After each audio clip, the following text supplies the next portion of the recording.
What is going on, guys? Just got out of the gym, and no, not to work out, to cancel my membership because I don't actually go, and I let them take money every month for probably, I don't know, way too long. But in today's video, I want to talk about why I specifically chose the Ninja 650 as my first bike, and the kind of thought process that I did when going by that. But first off, I want to say something real quick. I got a couple people saying, hey, this isn't the KRT edition, the KRT is green, and you are absolutely correct. The Kawasaki Racing Team edition is indeed green, and so it's not a KRT. I don't know where I got that from. I don't know if I misread that on the internet or what I did. I don't know. It doesn't really matter. I wouldn't buy the green one anyway. This one's nicer. But it's not the KRT. Whatever. So sad. Poor me. But I want to talk about why and how I got to pick this bike as my bike. And you know, let's go back from the beginning to the beginning where it all started.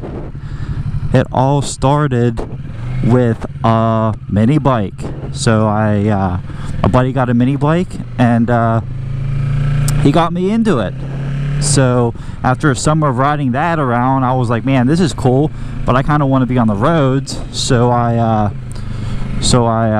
decided I want to get my motorcycle license and do it all like that. So the first thing that I did was, obviously I went and I did my MSF course. But you know, before I was even able to take my MSF course, I had a couple bikes in mind that I wanted to get.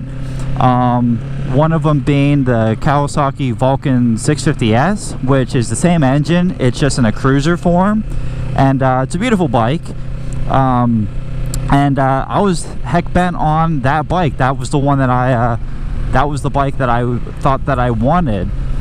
The beautiful thing about the MSF course is you kind of have the opportunity to ride different styles of bikes, and whenever you buy a bike, you don't really have a chance to demo it. I mean, I think you can do like a test drive or whatever, but you know, I wasn't able to do that, and because of that, I really had no idea, you know, how these bikes would feel and all that.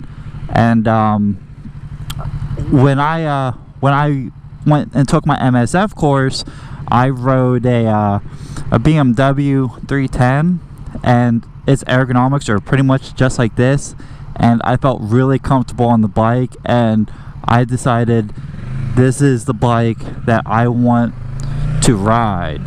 And what was interesting was, whenever I took that course, I was also able to ride the a cruiser, which would have been what I was going to get, right? But whenever I rode that cruiser, I did not like it whatsoever. I mean, all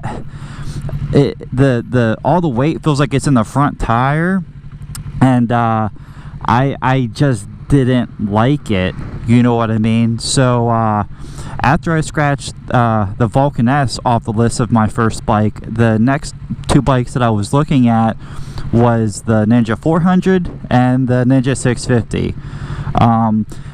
I was thinking about the 400 because I was thinking, hey, it's got low CCs, it's beginner friendly, blah blah blah blah, it's not as powerful, right? But that's not necessarily true. I mean, while it's not as powerful as the 650, the 400 and the 650 are two different bikes, and I was starting to realize that the 400, with its ergonomics and its clip-ons and all that stuff, it really gets you ready for your next bike after that, which would be like a 600, which is an aggressive body position bike. And And I didn't want that, right? Because I want to ride all the time without having my back being killed. So the 650 was looking better and better. The other big reason why I did not go with the 400 is because a lot of people that I was watching on YouTube, they kept on saying how uncomfortable the bike is, like seat wise, just the seat itself. And if you don't do your research, or you don't do an extensive test drive, or your buddy don't have one for you to kind of mess around with, you really aren't going to know, because just throwing a leg over a bike at the dealership, or even taking it out for a quick test spin, doesn't really tell you what you want. It doesn't really tell you anything, you know what I mean? Because it's such a short ride, you know what I mean? A lot of people always watching, they're saying, after 2 hours of riding, they feel dead, or they're just in a lot of pain, because it's not a very comfortable seat. Watch what this guy's gonna do. Make sure no one wants to dart in and out of traffic because somebody wants to make a turn. And so because I personally want comfort and I ride the heck out of my bikes, I wanted something that was super comfortable, and the 650 just kept on calling me, and after a bunch of research, watching a bunch of people ride this bike and all that, that's whenever I decided, hey, the 650 is the bike that I want to get, you know what I mean? There were a couple other bikes that I had in mind that I wanted to get, like a CBR 500 or even the 650R, but I don't know, those two are also pretty aggressive bikes, and it's just not what I was looking for. You have to really figure out what kind of rider you want to be. Are you just taking this thing out every other weekend?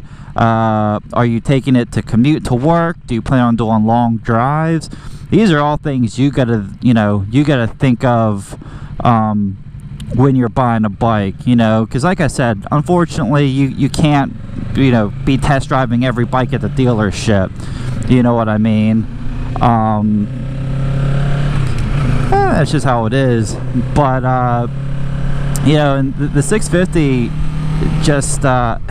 it just kept on calling me, you know what I mean? And then the other thing you got to consider is new or used. There's absolutely nothing wrong with a used bike, and honestly, I would have gotten a used bike if it weren't for this key factor. The reason why I went with a brand new bike instead of a used bike is because I don't know anything mechanically about motorcycles.